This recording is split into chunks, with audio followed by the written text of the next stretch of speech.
Dans quelques instants, Florian Séniki, comment est-ce que vous, du côté communication, vous analysez ce discours-là?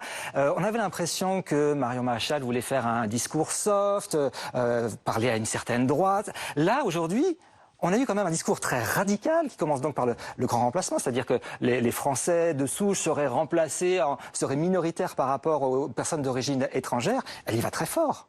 C'est clair. Elle a un discours qui, enfin, permet qu'on comprenne qui elle est vraiment. Elle s'est dévoilée lors de cette convention des droites qui n'en porte que le nom. D'abord, il faut dire que c'est un échec, cette convention des droites, parce que aucune personnalité de droite solide, charismatique, qui incarne les Républicains ou un autre courant de droite républicaine ne s'est trompé en allant à cette convention. Et il faut dire que ici, Marion Maréchal Le Pen, elle est d'abord un piège pour la droite républicaine. Elle est un piège électoral pour une raison très simple, c'est que ça n'a jamais fonctionné. La droite républicaine et l'extrême droite, c'est comme l'huile et l'eau, ça ne se mélange pas électoralement.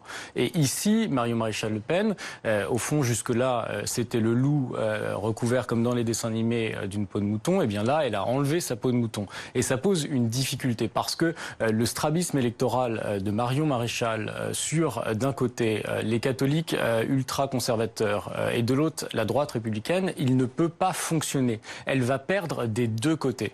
Pour une raison très simple, c'est que ce discours qu'elle a tenu ici, il a été créé par ses communicants, qui sont d'ailleurs d'anciens de l'Action française, et ces communicants, ils ont théorisé quelque chose qui n'est pas fondé en pratique.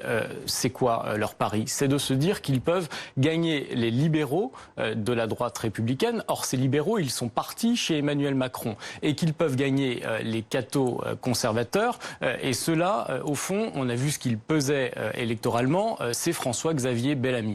Et donc, on ne voit pas ici quelle peut être la réalité ou le côté opérationnel du pari qu'ils font ici.